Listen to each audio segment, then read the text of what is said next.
Hello guys, welcome back to my channel. তো আগের এপিসোডে লাস্টে আমরা দেখেছিলাম যেখানে সিন তার ফেভারিট আইডলের কনসার্টের টিকিট পেয়ে অনেক বেশি খুশি ছিল। এদিকে মিস্টার লিয়াওয়ের অ্যাসিস্ট্যান্ট এসে ওনাকে জানায় এখন কোম্পানির অবস্থা কী। এরই মাঝে তিনি তার অ্যাসিস্ট্যান্টকে শানলি ফাং কোম্পানির ব্যাপারে জিজ্ঞাসা করলে তার অ্যাসিস্ট্যান্ট ওই ভিডিওটির ব্যাপারে ওনাকে জানায়। এদিকে আমরা ইফাই আর সিনকে একসাথে দেখি। এখানে সিন কনসার্টের জন্য রেডি হয়ে গিয়েছিল, আর যখন ইফাইকে দেখে সে বলে তুমি এমন পোশাক কেন পরেছো। সে বলে আমি অনেকবারই আমার আউটফিট চেঞ্জ করেছি। সে বলে ঠিক আছে দাও, এবার টিকিটগুলো আমায় দাও। আর সে দুটো টিকিট নিয়ে সেখান থেকে চলে যাচ্ছিল। ইফাই তাকে আটকায় অ্যান্ড বলে এখানের মধ্যে আমারও একটি টিকিট আছে। অ্যাকচুয়ালি শিন ভালো করে জানতো যে তার আইডলকে সেটা ইফাই একদমই জানেন না, তাই সে অন্য কারোর সাথে কনসার্ট দেখতে যাওয়ার জন্য প্ল্যান বানিয়েছিল। ইফাই শিনকে বলে আমি এই টিকিটটি নিয়ে আসার জন্য অনেক পরিশ্রম করেছি, তাই এই আইডলকে আমি না চিনলেও আমি তার কনসার্টে যেতে চাই, যার জন্য শিনও রাজি হয়ে যায়। এদিকে আমরা মিস লিয়াও অ্যান্ড বাংকে একসাথে দেখি যেখানে মিস্টার লিয়াও এসেছিল অ্যান্ড সেই মিস লিয়াওকে জিজ্ঞাসা করছিল ওই ভিডিওটির ব্যাপারে। বাং বলে ওই ভিডিওটি কেউ এমনি এমনি অনলাইনে পোস্ট করেনি, এটার পেছনে কিছু না কিছু মোটিভ আছে। তাই আমরা যদি এখন এই ব্যাপারে কোনো লিগ্যাল অ্যাকশন নেই তাহলে তার এফেক্ট আমাদের কোম্পানির উপরেও পড়তে পারে। তাই এই কথা শুনে মিস্টার লিয়াও ইমপ্রেস হয়। অন্যদিকে ইফাই ও সিন শো দেখতে চলে গিয়েছিল, যেখানে ইফাই চুপচাপ বসেছিল কারণ সে এই শো এর কিছুই বুঝতে পারছিল না, বাট সিনের অনেক বেশি মজা লাগছিল। ইফাই তো তাকেই দেখে যাচ্ছিল অ্যান্ড সে এখানে একটু রোমান্টিক হওয়ার চেষ্টা করে। সিনের হাত ধরতো, তার আগে সিন যেখান থেকে হাত সরিয়ে নেয়। শো শেষ হওয়ার পর সিন যায় নিজের ফেভারিট আইডলের সাথে ফটো তোলার জন্য, আর ইফাইকে বলে প্লিজ ফটো তুলে দাও। বাইরে আসার পর শিন অনেক বেশি হ্যাপি ছিল অ্যান্ড ইফাইকে বলছিল আজ ট্রিট আমার তরফ থেকে। বাসায় ফিরে তারা একসাথে এখানে ড্রিঙ্ক করছিল, যেখানে ইফাই কথায় কথায় শিনের মজা ওড়াচ্ছিল, আর যার কারণে শিন রেগে তাকে লাথি মারতো তার আগেই ইফাই তার পার্টি ধরে নেয়। আর এই চক্করে তারা অনেক বেশি ক্লোজ চলে আসে, মুহূর্ত অনেক বেশি অকওয়ার্ড হয়ে যায়। তখনই ইফাইয়ের কাছে জিনসির কল আসে। কল অ্যাটেন্ড করার জন্য সে নিজের রুমে চলে যায়, যা দেখে সিনের মনে হয় নিশ্চয়ই ইফাইয়ের কোনো মেয়ের সাথে চক্কর চলছে। কিছুক্ষণ পর সে রেডি হয়ে বাইরে যাচ্ছিল, যাকে দেখে সিনের মনে হচ্ছিল হয়তো সে জিনসির সাথে দেখা করতে যাচ্ছে। অ্যান্ড নেক্সট সিনে আমরা বাংকে দেখি যেখানে তার ড্যাড তাকে কল করেছিল অ্যান্ড বলছিল তোমার মম হঠাৎই অসুস্থ হয়ে পড়েছে, তাই ওনার সার্জারি ডক্টর আজই করতে চাইছে, আর যার কারণে টাকাও লাগবে, তাই তুমি প্লিজ এখানে চলে এসো। আর ওখানে যাওয়ার জন্য বাংও রাজি হয়ে যায়। বাট যাওয়ার আগে শিনকে কল করে কথা শোনায় যে তুমি যদি তাড়াতাড়ি টাকাটা দিয়ে দিতে তাহলে আজ আমার মমের এই অবস্থা হতো না, তাই তুমি আমার ফ্যামিলি থেকে দূরে থাকো। তারা কথা বলছিল, এতক্ষণে সেখানে ইফাই চলে আসে আর কলে থাকা সিন তার ভয়েস শুনে নেয়। বাং তখনই কল কাট করে দেয়। সে ইফাইকে কিছু জিজ্ঞাসা করতো তার আগেই সে তাকে মারা শুরু করে। ফাইট করতে করতে তারা ক্লান্ত হয়ে যায়। এখানে বাং তাকে জিজ্ঞাসা করে তুমি হঠাৎই আমাকে মারলে কেন। সে বলে যদি দ্বিতীয়বার না মার খেতে চাও তাহলে শিনকে বিরক্ত করা ছেড়ে দাও। নেক্সট সিনে আমরা দেখি সে বাসায় ফিরে এসেছিল। শিন তো ভালো করে জানতো যে ইফাই বাংয়ের সাথে দেখা করতে গিয়েছিল, আর তার ফেসে আঘাত দেখে সে আরও শিওর হয়ে যায়। সে তাকে জিজ্ঞাসা করলে ইফাই বলে আমি ডেটে গিয়েছিলাম আর ওই ডেট গার্ল আমাকে থাপ্পড় মেরেছে। শিন বলে আমি জানি তুমি বাংয়ের বাসাতে গিয়েছিলে।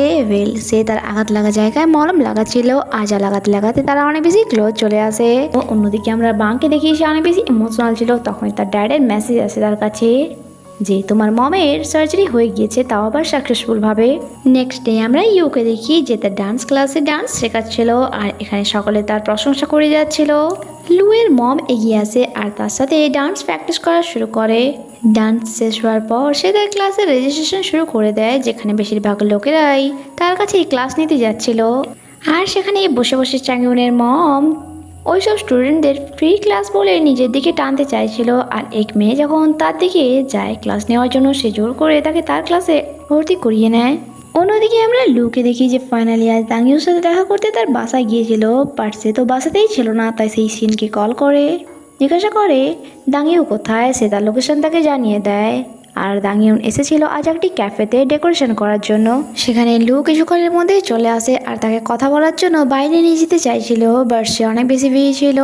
কিছুক্ষণ পর তারা বাইরে যায়। লু তাকে ওই দিনে ব্যবহারের জন্য সরি বলে, আর এটাও বলে যে আমি তোমাকে বিয়ে করতে চাই। আর সে আবারও একবার তাকে বিয়ের জন্য প্রপোজ করে, বাট এইবারে দাঙ্গিউ তার থেকে মুখ ফিরিয়ে সেখান থেকে চলে যায়। লুর সাথে এমন করে দাঙ্গিউরেরও ভালো লাগে না, অ্যান্ড সে শিনকে কল করে যে সবে মাত্র ইফাইয়ের সাথে শপিং করে বাসায় ফিরেছে অ্যান্ড তাদের আজ প্ল্যান হয়েছে নাইটে তারা একসাথে ডিনার করবে। বাট দাঙিও বলে আমার মুড অনেক বেশি খারাপ, তাই আমি চাই প্লিজ তুমি আমার সাথে দেখা করো, আমার কিছু কথা আছে।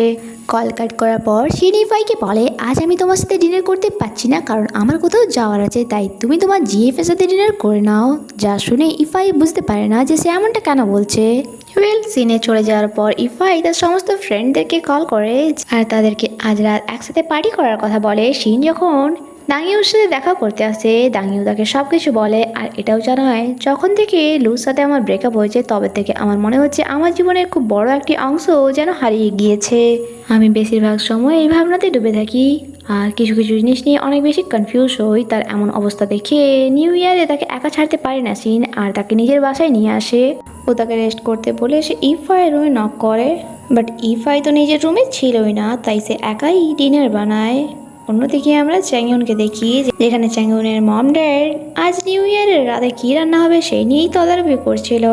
বাট চ্যাংয়ন বলে আজ আমি বাসায় খাচ্ছি না, ফ্রেন্ডদের সাথে বাইরে যাচ্ছি। যা শুনে মম একটু রেগে যায়। ও নিজের রুমে চলে যায়, যেখানে যাওয়ার পর মম নিজের অ্যান্ড ইউর একসাথে ডান্স করার ভিডিও দেখছিল, যা দেখে ওনারও ভালো লাগছিল। অ্যান্ড ড্যাড তো এটাও বলে তোমার জন্য best dance teacher UE.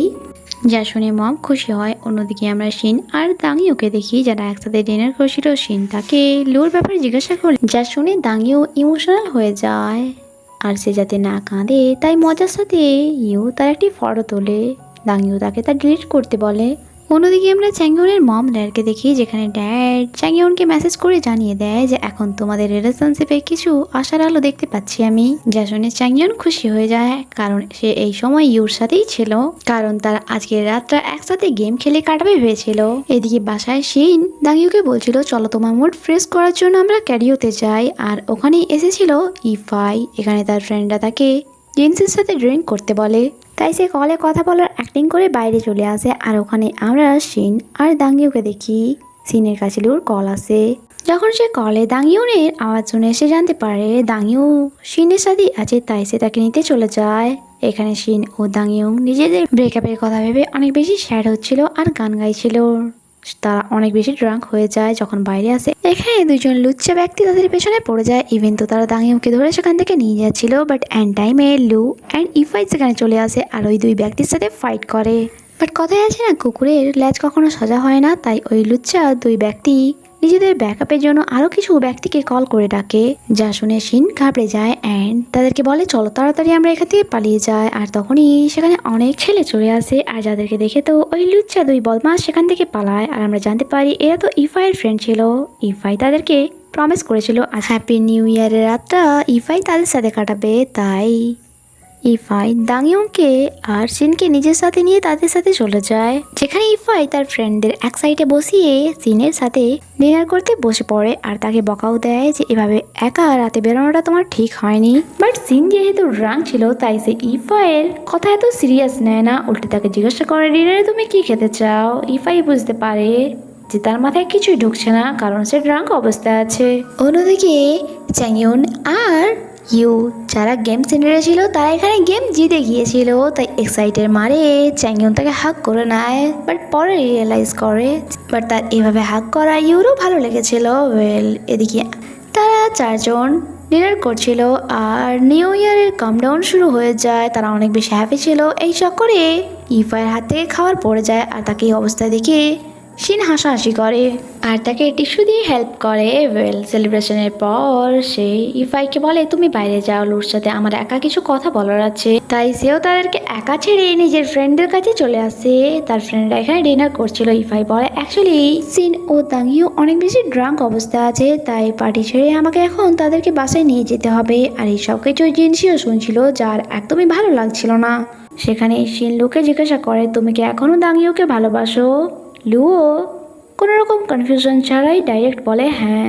Scene বলে আচ্ছা তাহলে দাঙ্গিউ যদি তোমাকে অ্যাকসেপ্ট করতে মানা করে তাহলে তুমি কি করবে। লু বলে তাহলে আমি তার জন্য অপেক্ষা করব, দূর থেকেই তাকে প্রোটেক্ট করব আর ততক্ষণ পর্যন্ত তার অপেক্ষা করব যতক্ষণ না পর্যন্ত সে আমায় অ্যাকসেপ্ট করে। তারা এই ব্যাপারে কথা বলছিল তখনই দাঙ্গিউ লুকে টাইটলি হ্যাক করে নেয়। বাইরে ইফাইকে তার এক ফ্রেন্ড সিনের ব্যাপারে একটু বেশি জিজ্ঞাসা করে যাচ্ছিল, তাই ইফাই বলে সিন খুবই টাফ একটি মেয়ে যে সারাক্ষণ সিরিয়াস থাকে। এরপর ইফাই সিনদের কাছে চলে আসে, যেখানে তারা দুজনেই ঘুমিয়ে পড়েছিল। তাই তাদেরকে ডাকে আর বাসায় নিয়ে যায়। যেহেতু দাঙ্গিউর রাং ছিল তাই লোকেও পাশে নিয়ে আসে। আর লোকে দাঁড়িয়ে থাকতে দেখে দাঙ্গিউ সিনকে বলে, তুমি বাইরে যাও, আমার তার সাথে কিছু কথা আছে। তাই সে লোকে রুমের ভেতরে যেতে দেয় আর নিজে বাইরে চলে আসে। ইফাই বলে, তাহলে তুমি এবার কোথায় শুবে? কারণ সে দাঙ্গিউকে তার রুমে শুয়ে দিয়েছিল। আর তার মজা উড়িয়ে নিজের রুমে চলে যায় ঘুমানোর জন্য। বাট তখনই দাঙ্গিউর রুম থেকে কিছু আওয়াজ আসে আর তারা ভাবে হয়তো তারা দুজনে ফাইট করছে। আর যখন তার ভেতরে যায় তাদের অবস্থা এমন দেখে তারা চারজনই ম্যারেজ হয়ে যায়। কারণ দাঙ্গিউ অ্যান্ড লো এখানে অন্য কিছুই করছিল। এখানে এই ভিডিওটি শেষ হয়ে আগে কি হয় তা জানতে স্টে কানেক্টেড। Bye bye.